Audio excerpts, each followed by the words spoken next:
Shalom everyone and welcome to a Hebrew in Israel Chag HaMatzot Haftarah special. I'm your host Yoel Halevi, and as always, thank you for joining me. And this week we'll be reading from the book of Ezekiel, chapter 37, the very famous dry bones section, which is read during Chag HaMatzot in most traditions. Yemenites have a slightly different practice, but most groups would read from this section. Ezekiel 37, verses 1 to 14. This is a very intriguing reading. I mean, actually, I would say most readings from the Tanakh are very, very intriguing because they're always packed with background and concepts. But this particular section has a lot of weight within Judaism because of what it represents and because it sits on the subject, discusses the subject of resurrection of the dead. It is one of the major places where people have a discussion about, is there a resurrection of the dead? What is the resurrection of the dead? When will the resurrection of the dead come? And actually, why do we have the resurrection of the dead? Where does this actually come from? So let's start off first of all with saying, who is Yehezkel? So I've done a few episodes with Yehezkel because we followed the Haftarah series a few years back. And Yehezkel is a prophet who sits in Bavel, he sits in Babylon, and even though he probably is from Jerusalem or the Jerusalem area, he is mostly known for being the prophet of Babylonia. Unlike most prophets that we have in the Tanakh, he actually sits in Babylon. Most of the prophets actually prophesy from the land of Israel. He's the one that actually, we're told, he sits in Bavel. And this is actually quite important because by sitting in Bavel, two things happen. One is that it shows that prophecy does exist outside of the land, which is something that was probably being disputed at the time, especially if we think about Yirmiyahu, Jeremiah, where he talks about these prophets that existed in the diaspora of Bavel, where they prophesied certain things, and Yehezkel said, no, it's not going to happen, this is not real. Jeremiah can be associated with the war against false prophecy. Yehezkel can be referred to as the prophet that deals with false temple practices, false beliefs, and Isaiah can be referred to the one who deals mostly with politics, with the politics of his time. So number one, prophecy outside of the land, but also Yehezkel refers to the concept of hope. He is the prophet, even though he has very descriptive language, and there are sections where it's very uncomfortable to read if you understand the Hebrew, but even in English translation, you get that the language is kind of harsh. And Yehezkel is very strongly within this priestly language that has a lot to do with sexuality and so on. Yehezkel is also this prophet of hope. It's an interesting thing because everyone discusses, what the wrathful prophets would say and what prophets of the Old Testament would say and so on. As I'm referring here specifically to how I hear from evangelical Christians and so on sometimes. But each one of these prophets, everyone thinks, oh, Isaiah is the prophet of hope, or other prophets are the prophet of hope. But Yehezkel, like Yirmiyahu as well, also has this principle of hope. And this is what this chapter is about. Now, this chapter deals with the resurrection of the dead. And the resurrection of the dead is a really interesting thing because though it's not mentioned anywhere in the Torah, not in the early prophets, there is a verse in Isaiah, and so on. The dew is the dew of light, and the dead will resurrect, which is possibly a metaphorical language, or he could be talking really truthfully about resurrection of the dead. We also have the end of Daniel. He tells him to, in Daniel 12, he says to him, you'll go to your destiny, which is basically to die. And then all of this will come to existence. And it seems to be that he's kind of talking a little bit about the idea of resurrection of the dead. So it does have some place within the Tanakh. And resurrection of the dead is actually a very important development within what people believed. Because in the Torah itself, and as we see it, for example, in other places in the Tanakh, there is this concept of hisha'arut hanefesh, the remaining of the soul, the spirit that remains after the person passes away. But we never really hear about the concept of resurrection of the dead until much, much, much, much later. And we have no way of knowing if this is something that all Israelites believed in, or if this was something that developed throughout time. And it's a really, really good question, because my methodology is that beliefs develop, that there are core beliefs that always exist, and then beliefs develop. And the thing is that because this is a prophet, we have to ask the question of, is he now telling us something that was unknown before, or is he telling us, just reiterating a principle that was well known, and we just hear it only now? Because the problem is that when you read the Tanakh, we get glimpses of what people thought and what people believe. We don't get a full picture of pretty much anything. There is this notion that comes from religious circles, both Jewish and Christian, and whatever other things that develop throughout time, other groups that develop time. People have this fundamental belief that everything is written there, but really, in truth, it's more of an anthology of literature. It's an anthology of thought, and probably not everything that people thought or believed. So there's no real way of knowing exactly when this belief in the resurrection that started. It could have been from the beginning. So if you think about it, for example, Moshe shows that he can turn through the power of the Almighty, he turns a stick into a living being. The people have leprosy, which is going to be a form of death, and they are healed. Things like that. So the idea of bringing someone out of death, healing someone, and causing them to be alive again. King Hezekiah, same thing. He's in deathbed. There's no cure to his disease, and then suddenly he comes back and he makes this song. He talks about the song about the living and so on. So we do find this idea that God could bring back from the dead. Also, Elijah, Eliyahu, and Elisha, Elijah and Elisha, they also bring people back from the dead.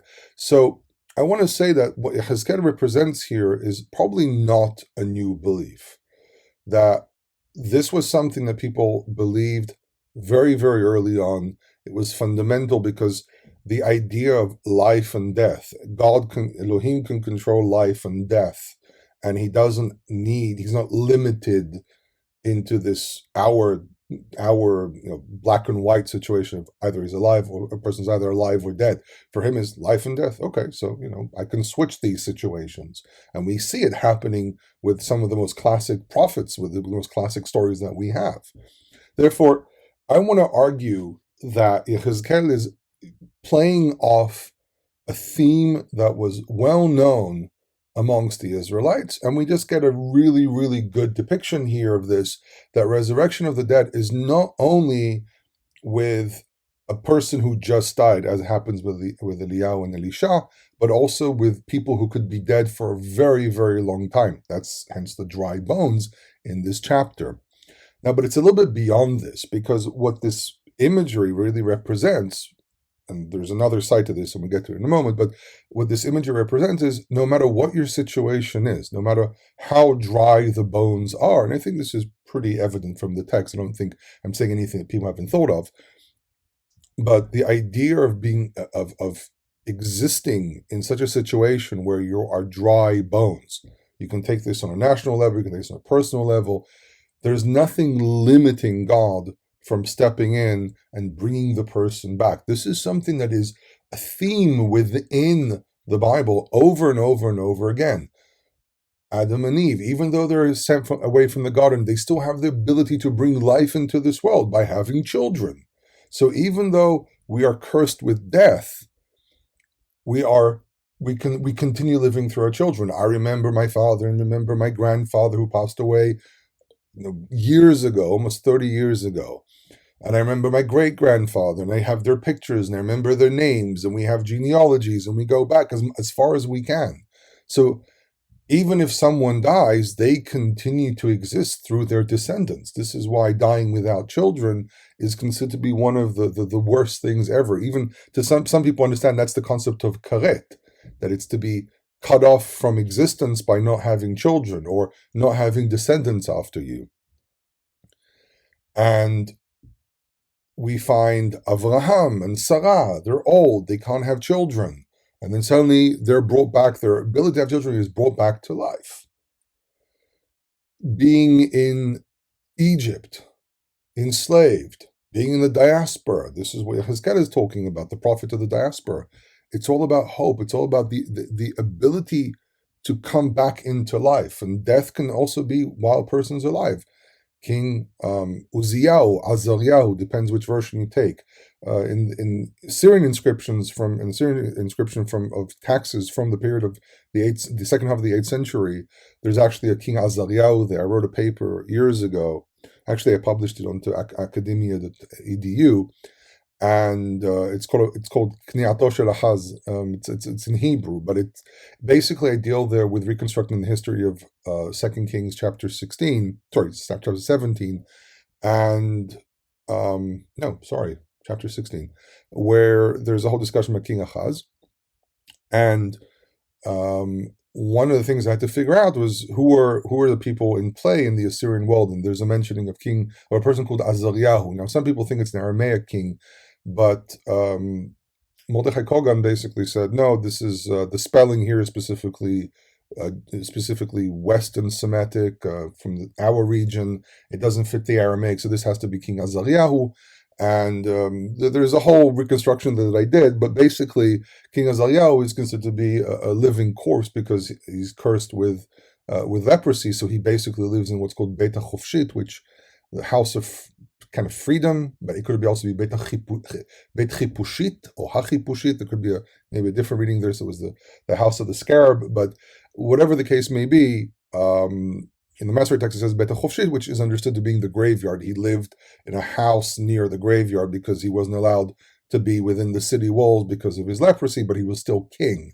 His son Yotam steps in his son Achaz. No, sorry, his son Yotam.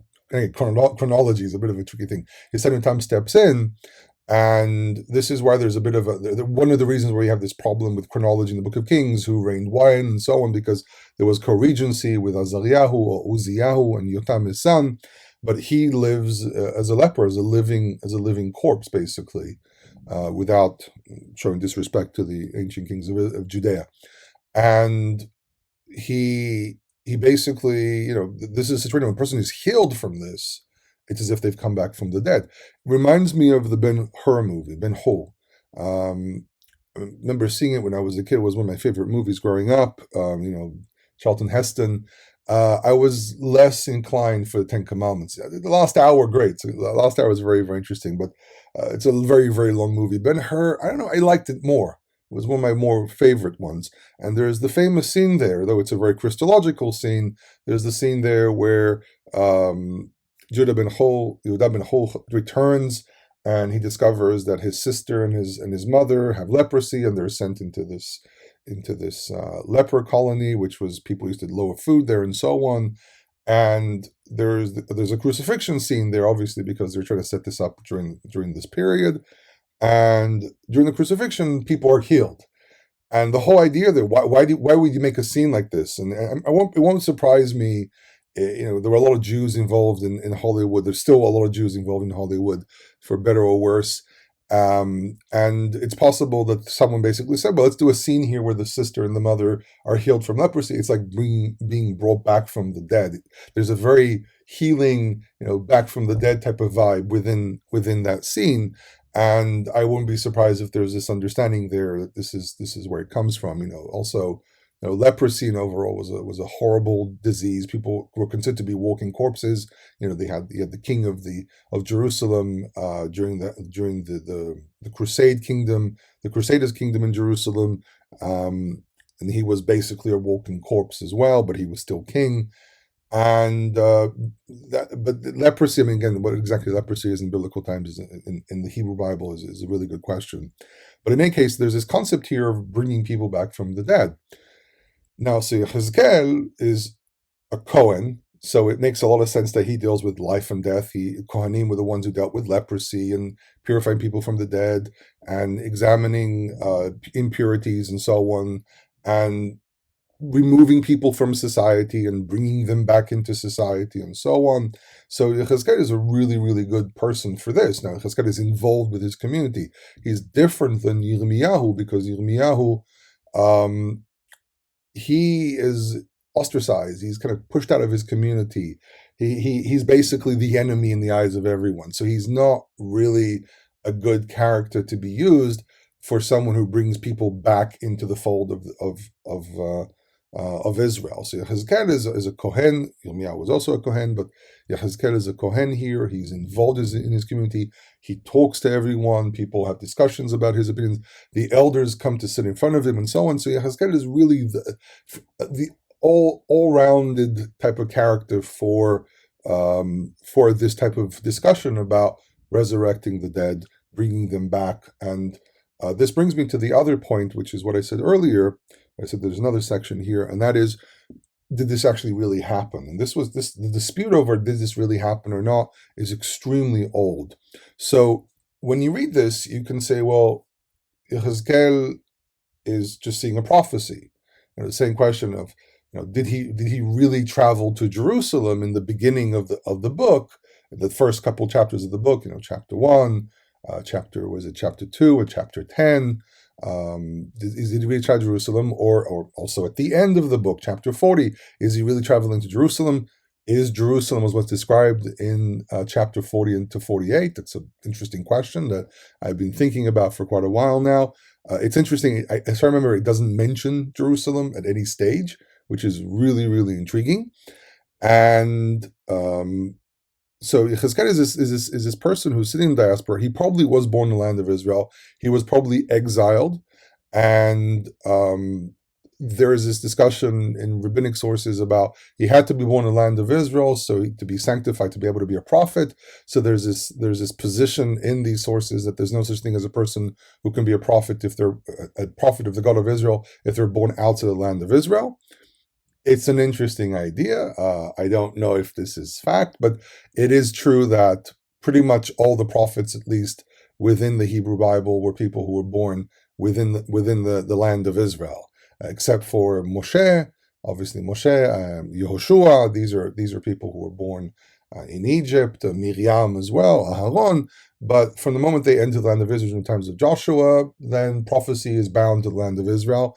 And this is probably derived maybe from what Jeremiah says, where he talks about false prophets in the diaspora that tell them that they'll return and so on. And these were people who were sinners. There's a very, very harsh description there about their behavior. So he's in the diaspora, and he's sitting in the diaspora. He's far, far, far away. So almost all his prophecies where he's in the land of Israel, he's not there. It's all by spirit, it's all by prophecy, and he sees an image. So there's a question here of can we say that this is mostly imagery? This is not something that actually happened. And it stands to reason that it did not happen. It didn't happen in the sense of he wasn't suddenly zoomed into or send over, teleported into another place. No, he sees this as a vision. But what's very interesting is that there were people that believed that this was he actually dead were actually resurrected. And what's very interesting about the whole thing is that there was even Hillel the elder, if I remember correctly, or one of his descendants said that he had phylacteries that belonged to his great grandfather many generations backwards, which was one of the people resurrected from the Yechezkel vision. But in truth, when you actually read this, it seems to be very, very clear that this is mostly a vision. This is not something that happened physically. But we do find in the first and second centuries to the Common Era, we find a discussion between two very early sages, literally from the time of the destruction of the second temple, Rabbi Eliezer, son of Holkinus, from the first century, and he says that they actually resurrected. They said a song of praise to God, and they died. This is in Tractate of Sanhedrin, Babylonian Tractate of Sanhedrin, page 92b. And then Rabbi Eliezer, son of Rabbi Yossi the Galilean, from the second century, actually thought that this was real. And he says the dead which Ezekiel resurrected came to the land of Israel, married, and gave birth to sons and daughters. And Rabbi Yehuda, son of Betera, from the same period, said, I am from their descendants. And he actually says, and I have a pair of phylacteries from one of them. Obviously saying he has a pair of phylacteries from great-grandfather, hundreds of years backwards, saying that this is This is more of like an anachronistic type of description. Also, it might be that the original story is about Hillel the Elder, who said that he had phylacteries of his grandfather. More of a discussion about you don't have to check your phylacteries every 5 minutes. The moment they're sealed, you can use them perpetually until they fall apart. It's probably the original discussion there. But what's very interesting is that this chapter has fascinated a lot of people because it's an example of a certain belief that Pharisaic Jews believed in, and it was something that they pushed within their belief. So it was this discussion represents this very, very strong inclination towards this belief. Now, it's possible that there were other groups that did not believe in the resurrection of the dead, and they saw this completely as symbolic. And we do find that Rabbi Yehuda, son of Eli, said, no, this is, and Rabbi Nehemiah both said this was a metaphor. This is not actually physically happen, which is probably more in line with how the book of Ezekiel overall works. Now, what's very interesting is that the question of resurrection of the dead and when exactly the resurrection of the dead happens is something that fascinated people for so long that in the 10th century, we find a letter that was written to Rav Hai Gaon. This is one of the Gaonites who lived in Babylon. When exactly is the resurrection of the dead, and how exactly would it work, and how would people marry? Did they go back to their original spouse, and so on? It did raise some really, really interesting questions. And Rav Hai gives, I think, the best answer. He says, I don't know. There's different theories, different ideas, and people say this, the resurrection that happens before the construction of the temple, after, or maybe it happens at the end of everything, and so on. And this discussion really belongs to the bigger discussion that was going on in the Second Temple, that we can find in certain Dead Sea Scrolls like Pesher Nahum, Pesher Habakkuk, which is what happens before the Messiah comes, what happens when the Messiah appears, what happens after the Messiah appears, and basically saying there's a point where we don't know what happens because that's the eschaton. We don't know what happens after that. And Rav Hai is dealing with beliefs that really go back 1,000 years and more. From his time to us, it's over 2,000 years back, showing that a lot of ideas that we find in the Dead Sea Scrolls were very, very commonplace with most people probably in the Second Temple era. So we don't have to necessarily deal with them as sectarian. I think people were gleaning from everywhere. There's a whole discussion I've been having for the last couple of years, and I want to do a program that will deal with this question or these questions, because I think we need to understand the world of people who lived in the Second Temple era to better understand why we find different things, and how does it reflect on how Judaism, modern Judaism, Rabbinic Judaism developed. And what's very intriguing is the questions that he's being asked are questions I think that were being asked over millennia, over the entire period of 1,000 years until this very day. People ask me the same questions. I mean, I always default back to Rav Hai Gaon's answer in his response, because he deals with the exact same issues, with the exact same questions of things that we don't necessarily know.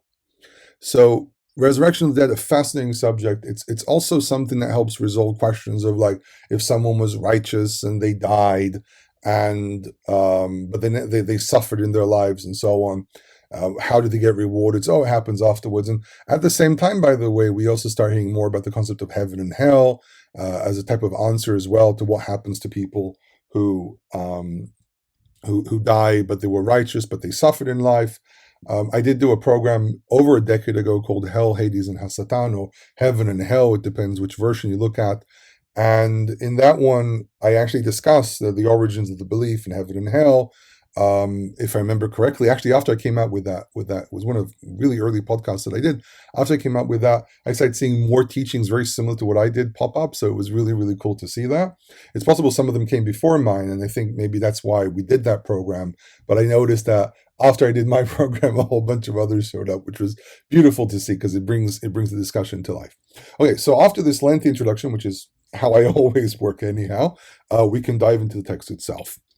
So this is Ezekiel chapter 37, verses 1 to 14, and I will be reading, as always, the Hebrew and then translating and dealing with the verse. So it says, Hayta alai yad Adonai, vayotzieni veruach Adonai, vayanicheni betoch habik'ah, v'hi melea atzamot. So he says, the hand of the Lord was upon me, and he brought me out by the Spirit of the Lord, which I think clearly indicates that this is a vision, not physically happening. And he placed me in a valley, and it's full of bones. Atzamot, bones, from the word etzem. Interesting about the word etzem, it means the essence of something, and therefore it is the core of something. So there was actually this belief that the bones have to survive. The flesh doesn't have to survive. The bones have to. This is why they had a dual burial mechanism where they would bury your body, let it decompose, and then they'll collect the bones about a year later, usually a year later. And it meant that they would collect the bones, put it on a corner. It depends what era we're dealing with, like Bronze Age, Iron Age. In a lot of cases, they would just, if it was a family tomb, they would just collect the bones, put them in a corner. If it was someone wealthy, sometimes they'll just have a stone shelf in the cave itself, and the body would be left there. In the Second Temple era, they were very commonly using shared tombs. So there would be a courtyard, a very small courtyard in front of a cave. The opening of a cave usually with a stone that closed the cave. It can be a natural cave or artificial cave. Same thing with Bronze and Iron Age. You would go in and you have these little sections, little niches in the wall that would belong to each family, and these places where you place the body, so everyone will remember which body it was, and then they'll place the body down after being purified, washed, put into shrouds, and then placed in there to decompose.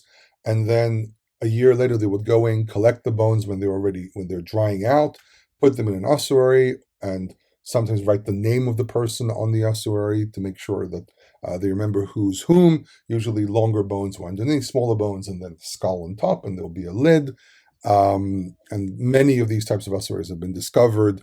And there's actually sometimes riots here in Israel because they want to make a road, they want to build a road, and then suddenly discover there's a tomb there. So there's actually an organization here in Israel goes in, collects the bones.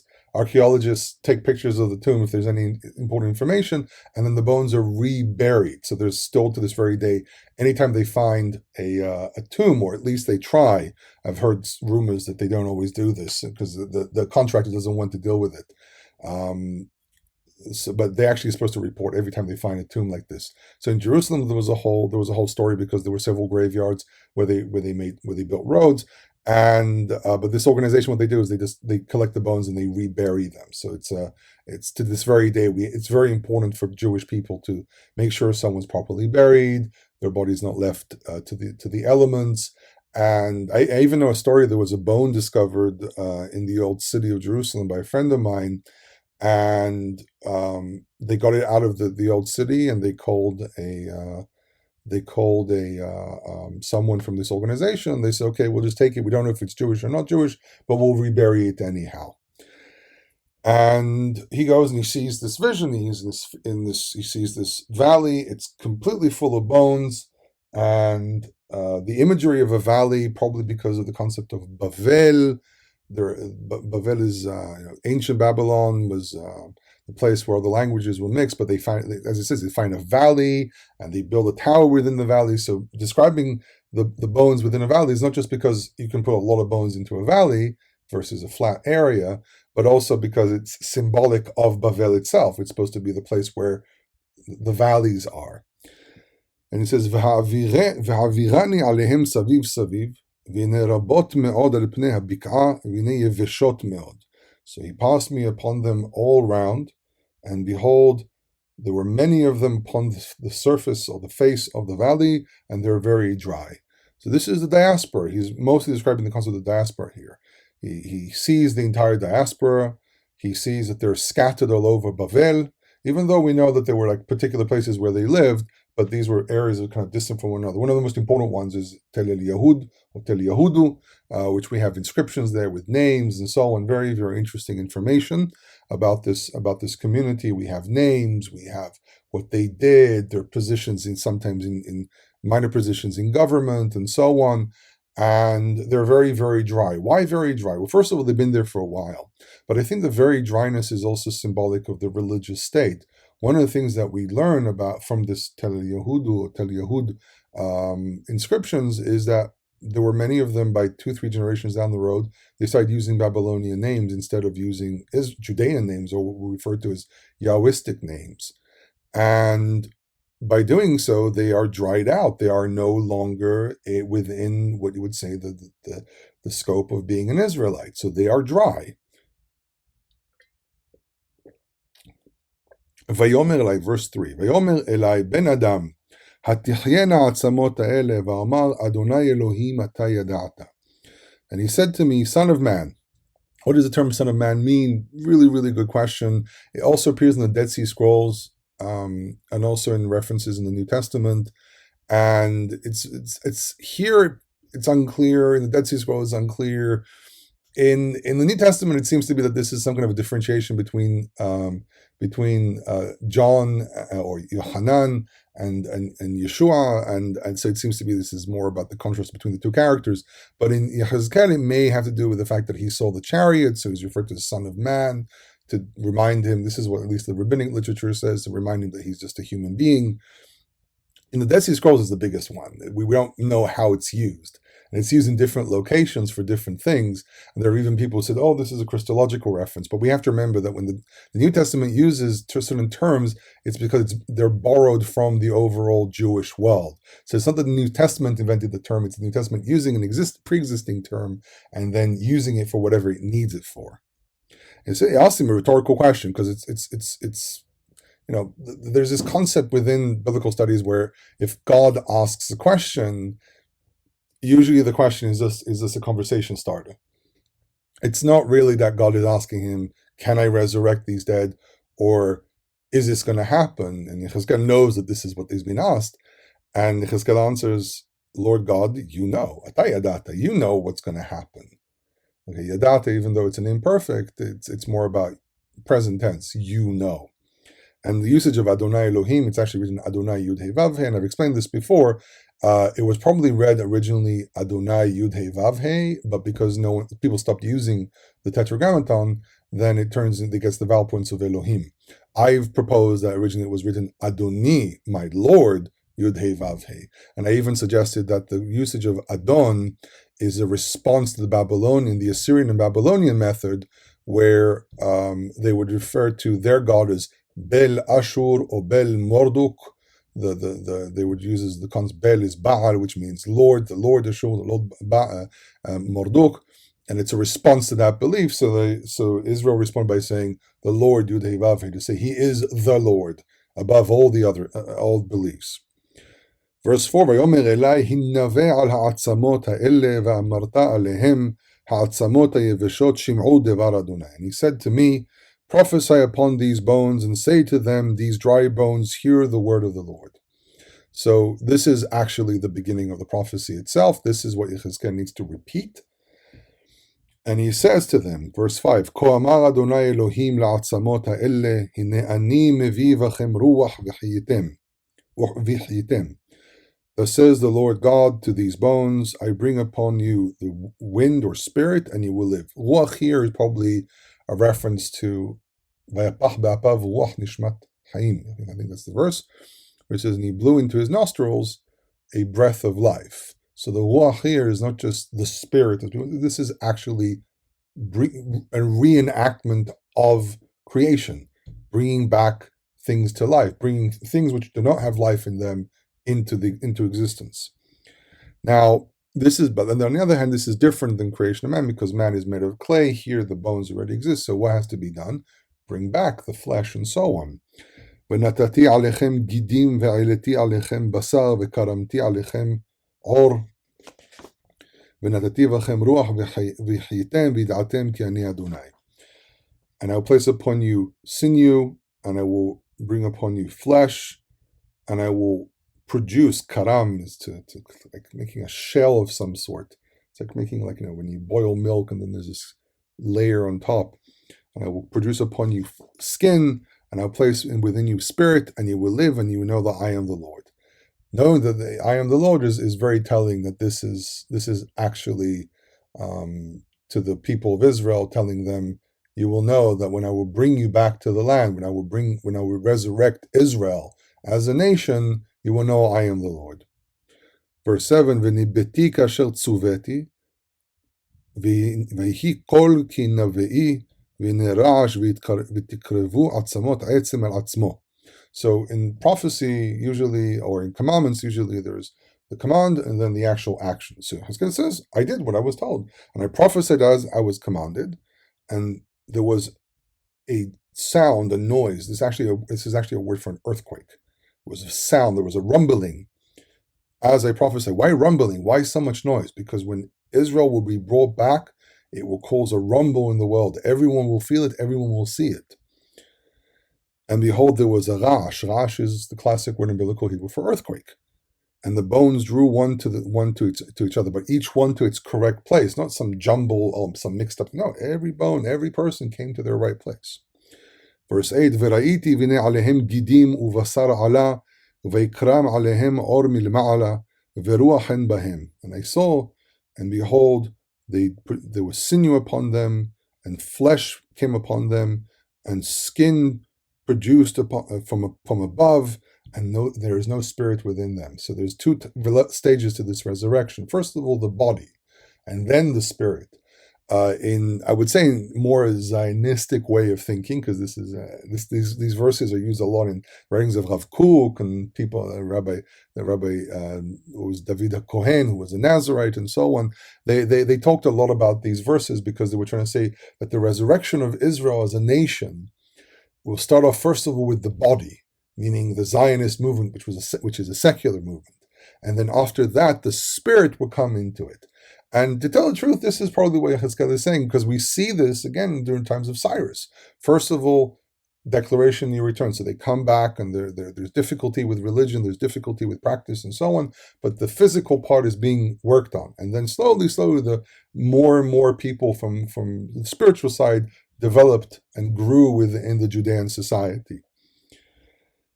ויאמר אלי, verse 9, הנבא אל הרוח, הנבא בן אדם, ואמרת אל הרוח, כה אמר אדוני אלוהים, מארבע רוחות בואי הרוח, ופחי בהרוגים האלה ויחיו.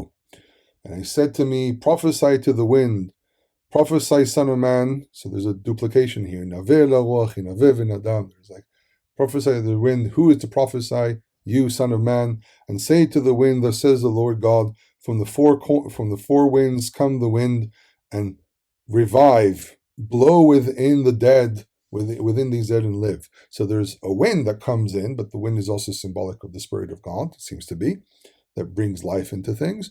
And he's telling them it has to show up from the four winds, meaning the four corners of the world. So there's a symbolic idea that that they will be gathered no matter where they are, okay, which is something that I think is pretty clear. So back then, four corners of the world was considerably smaller than ours, because there was they didn't travel everywhere. But the idea is that they're scattered. They're probably in Egypt and in Syria, and even towards Greece. And so they're on both ends. They're on the west, on the east, the north, the south. And he's telling the wind, bring them back over. והנבאתי כאשר ציווני, ותבוא בהם הרוח ויחיו ויעמדו על רגליהם חיל גדול מאוד מאוד. So now he fulfills the prophecy, and he says, he gives the prophecy, not fulfills, he gives the prophecy. And I prophesied as I was commanded, and the Spirit came within them, and they resurrected, and they stood upon their feet, a great, great army, a great, great mass of people.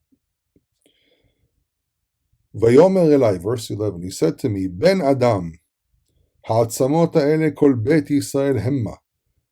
הן אומרים יבשו עצמותינו ועבדת תקוותנו נגזרנו לנו.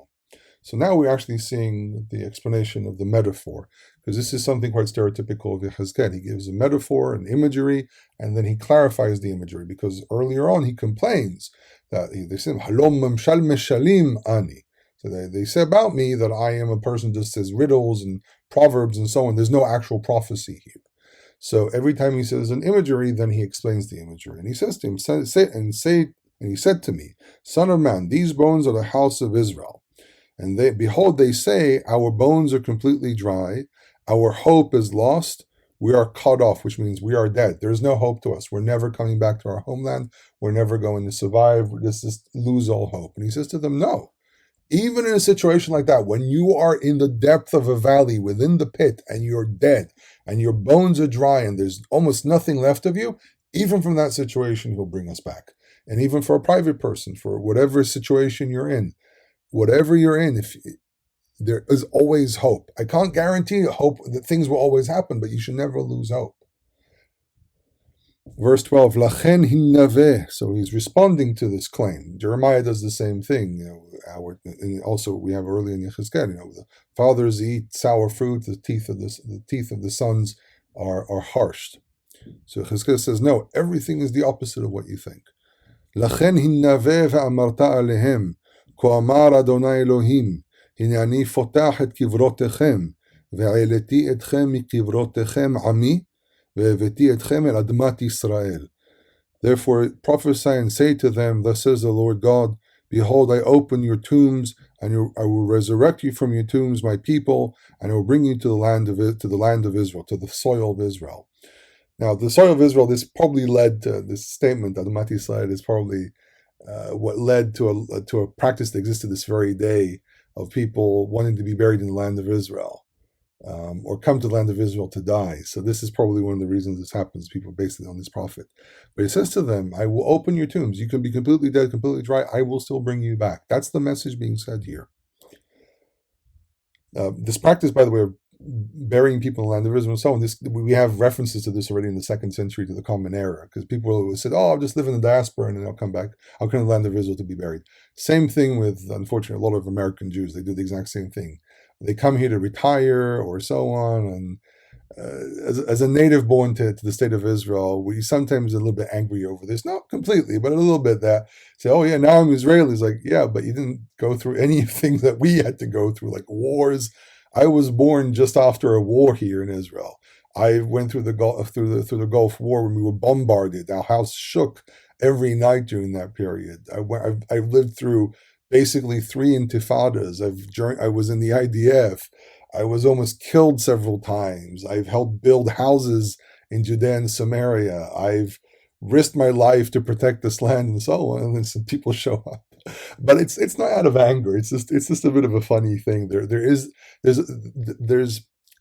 was this anger towards, and this anger goes back all the way back into the period of the Persian era, that there were lots of people who lived in the diaspora, who lived in Babylon, who had very, very comfortable lives, who refused to come. This is what appears in the book of Ezra Nehemiah.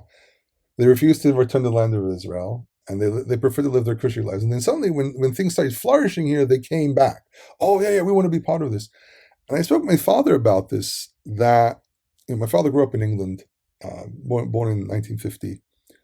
And he grew up in a traditional home. And my family, my father basically always wanted to be Jewish, always wanted to live as a Jew. And this way, eventually, he came to live in Israel. And he actually did do time with the IDF when he came to live here. And we were all born in the land of Israel. Actually, my parents came when my mother was pregnant with my older brother to make sure that he would be born here in Israel. And I had the privilege, and all my kids were born in Jerusalem, in Shaare Tzedek, in one of the major hospitals there. And I remember talking to my father about this, and he said, prior to 1967, most European and most American Jews were not interested in the state of Israel. And after 67, after the Six-Day War, they realized, this is not going away. This is here to stay. And then the whole attitude changed. Now, there's a reversal now of this, because the Reform movement in the United States is very really anti-Zionist. I mean, at the end of the day, because even back in the 1800s when they started, late 1700s, early 1800s, they denied the whole idea of returning to Zion. They're basically against this prophecy. In Isaiah and Jeremiah, all the prophecies, they removed the word of Jerusalem, and they just wanted to be Germans and so on. And the same thing goes on today with a lot of Reform Jews. Actually, there's a whole discussion of how many of them are really Jewish, and how many of them are people who kind of like joined without converting and so on. Discussion about conversion is a complicated one, but a lot of these people, they say, we're Jewish, but they don't really practice anything. So they're Jewish by name, either by heritage or by name. It gets a little bit complicated. I'm not going to open that wound right now, but it's a very interesting discussion to have about the identity of American Jews. But what's really, really sad about this is that we see the same attitude that we find in Ezra Nehemiah, rejection of this prophecy, rejection of other prophecies being repeated in our times as well. Verse 13, this is very painful, because I stayed in Israel. My parents left Israel back in 2000. I stayed here. I was only 17 years old. I stayed and I survived, and I was almost killed several times and so on in terror attacks. And this was during the Second Intifada, bombing attacks in Jerusalem. I was shot at near Hebron. I had stones thrown at me and so on. I've lived upon my flesh the troubles that we have here in Israel. And Arabs rioting near my hometown, also when I lived in Jerusalem, when I lived in Samaria. I can tell you a lot of stories. And I'm talking as if I have someone in front of me. But I want you to also kind of be within the world of living in the land of Israel. This is what's called Hebrew in Israel. It's not just about teaching Hebrew from Israel. It's about being a Hebrew who lives within the state of Israel. And so it's a very, very sore point for me, because it's very, very painful, because I have a lot of family who live outside of Israel, including my parents who had to leave because of different financial difficulties and so on. We're actually going to be very blessed. My father's coming over in May of 2023, so you might be listening to this years later. So my father is supposed to be here. So it's a great blessing for all of us. My kids are very, very excited. It's always good to come back home. My father always, when he comes off a plane, says, it's so good to be home, because it really is our home. This is why my father came to Israel. He said, I want my children not to be dry bones. I want my children to be living flesh. He wanted his children to be Torah observant people. And we are. My older brother may be less, but the rest of us, we are. And so are my children. So great praise to the Lord. Baruch Hashem. Verse 13, V'da'atem ki ani Adonai b'fitchi et kivrotechem v'aloti etchem kivrotechem ami. And you will know that I am the Lord when I open your tombs and I bring you up from your tombs, my people. He repeats the word ami several times here, because he's making a point of, you are still my people. Even if you're in the diaspora, you still are my people. Verse 14, V'natati ruchi v'chem v'chitem v'inachti etchem al admatchem v'da'atem ki ani Adonai dibarti v'asiti ne'um Adonai. And I will place my spirit within you, not just spirit of life, but also spirit of belief, my interpretation, and you will live. And I will place you upon your land. We're here. We are upon the land. Now we have to continue the work of keeping his Torah. And you will know that I am the Lord. And I have spoken and I have done. Very powerful words. I have spoken, dibarti, ve'asiti, and I have done. From the root dabar and the root asa, to speak and do. It's not enough just to speak, you have to do. When I meet people who say, oh, I'm religious in my heart, like, no, it's to speak and do. Ne'um Adonai, the word of the Lord. This is a powerful ending here, saying, I am going to do this. God says, my word is as if it's already done. Thank you for joining me again. I hope you enjoyed this one. And if you want to support Hebrew in Israel, you can go to the website HebrewInIsrael.net and donate. You can also go to Patreon. But the most important thing is to listen, to learn, to comment, to study, and to understand together. Thank you for joining me. Kol Tov.